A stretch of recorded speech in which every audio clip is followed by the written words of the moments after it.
চারটি ভুলের কারণে ইনকামে বরকত হয় না, আস্তে আস্তে মানুষ গরিব হয়ে যায়, দারিদ্রতার ভিতরে চলে যায়। দারিদ্রতা কিন্তু অনেক বড় একটি বিষয়। অনেকে দারিদ্রতার কারণে, গরিব হওয়ার কারণে ইমান থেকে দূরে সরে যায়। এজন্য আল্লাহর কাছে সবসময় দোয়া কর, আল্লাহ আমাকে দারিদ্রতা না দিয়ে, আল্লাহ যতটুকু দরকার ততটুকু আমাকে দাও, তবে দারিদ্রতা দিও না। এবং এই দারিদ্রতার কারণে অনেকে ইমান থেকে দূরে সরে যায়। এজন্য চারটি ভুল থেকে আমাদেরকে দূরে সরে আসতে হবে, তাহলে আমরা দারিদ্র থাকবো না। আল্লাহ পাক রব্বুল আলামিন আমাদের ইনকামের ভিতরে বরকত দিবেন। টাকা অল্প হলেও আল্লাহ তাআলা বরকত দান করবেন। অনেকে অনেক টাকা পয়সা ইনকাম করে, অনেক টাকা বেতন পায়, কিন্তু 1 টাকাও মাসের শেষে রাখতে পারে না, আরো ঋণ করে তাকে চলতে হয়। এটা হচ্ছে বরকত কমে যাওয়া। সুতরাং এই চারটি ভুল করলে আপনার লাইফে কোনো সময় আপনি বরকত পাবেন না। এই চারটি ভুল থেকে আজকেই দূরে সরে আসবেন, আজকেই কমিটমেন্ট দিবেন আল্লাহকে যে এই চারটি কাজ আর করবো না। নাম্বার 1 নাম্বার হচ্ছে তাড়াহুড়া করে নামাজ পড়া। অনেক এমন আছে নামাজই পড়ে না, আবার কিছু মানুষ আছে নামাজ পড়ে কিন্তু তাড়াহুড়া করে নামাজ পড়ে। আল্লাহ তাআলাকে ব্যস্ততা দেখায়। আপনি কার সামনে দাঁড়িয়ে কাকে ব্যস্ততা দেখাচ্ছেন? তাড়াহুড়া করে নামাজ পড়ছেন।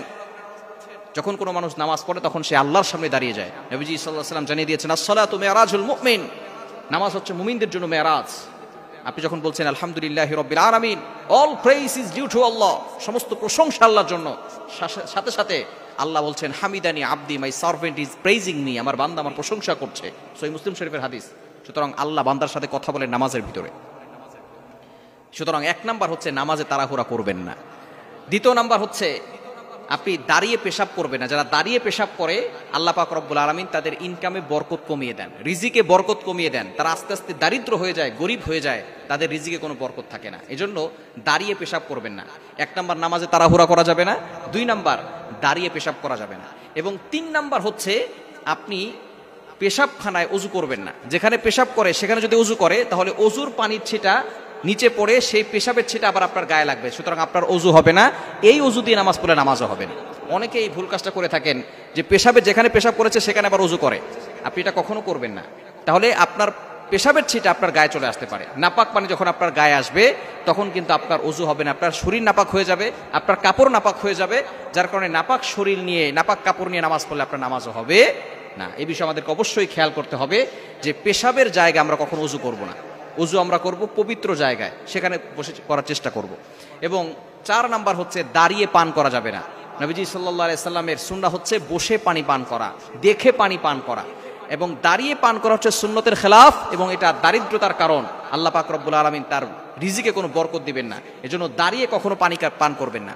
দাঁড়িয়ে পান করলে কিন্তু আপনার ভিতরে অনেক সমস্যা হতে পারে। যখন কোনো ব্যক্তি বসে পান করে, বিজ্ঞান, চিকিৎসা বিজ্ঞান এটাকে রিসার্চ করেছে যে বসে পান করলে কি হয় আর দাঁড়িয়ে পান করলে কি হয়। যখন কোনো ব্যক্তি দাঁড়িয়ে পানি পান করে, দাঁড়িয়ে পান করতে করতে এই পানিটা সরাসরি তার নিচে যায়, এবং যার কারণে আস্তে আস্তে পানি বারবার এভাবে দাঁড়িয়ে পান করার কারণে নিচে সেখানে ছিদ্র হয়ে যাওয়ার সম্ভাবনা থাকে। দেখবেন উপর থেকে যদি কোনো পানি পড়ে আর নিচে যদি কোনো পাথর থাকে, পানি পড়তে পড়তে পড়তে পড়তে সেই পাথর, শক্তিশালী পাথরও একটা সময় দেখা যাচ্ছে সেখানে গর্ত হয়ে যায়, ছিদ্র হয়ে যায়, গর্ত হয়ে যায়।